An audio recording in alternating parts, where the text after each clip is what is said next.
અમદાવાદના પરિવાર પર રાજસ્થાનમાં પથ્થરમારાની ઘટના। અંબાજી નજીક રાજસ્થાન સરહદનો બનાવ। જાંબુડી ગામ પાસે અજાણ્યા તત્વોએ કાર પર પથ્થરમારો કર્યો। ગાડીના આગળના અને સાઈડના કાચ તૂટ્યા। અમદાવાદથી રાજસ્થાન માર્કુંડેશ્વર મહાદેવના દર્શન કરીને આવતા બનાવ બન્યો।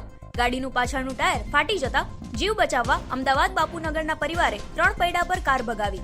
મોબાઈલ ટાવર ન આવતા અંબાજી સુધી કાર દોડાવી। કારમાં સવાર યુવતીને માથા અને કાનના ભાગ પર પથ્થર વાગ્યા, જેથી ગંભીર હાલતમાં અંબાજી આદ્યાશક્તિ હોસ્પિટલમાં ખસેડવામાં આવ્યા। અંબાજી પીઆઈ પોલીસ કાફલો તાત્કાલિક ઘટના સ્થળે દોડી આવ્યા। કારમાં સવાર નાના બાળકોનો આબાદ બચાવ। મોટો પથ્થર કારમાંથી મળી આવ્યો।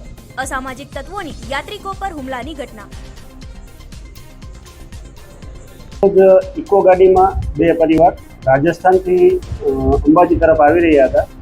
એ દરમિયાન જે ચેકપોસ્ટ છે ગુજરાત રાજસ્થાનની, એ પહેલાં રાજસ્થાનની હદમાં એમના ગાડી ઉપર પથ્થરમારો થયેલો।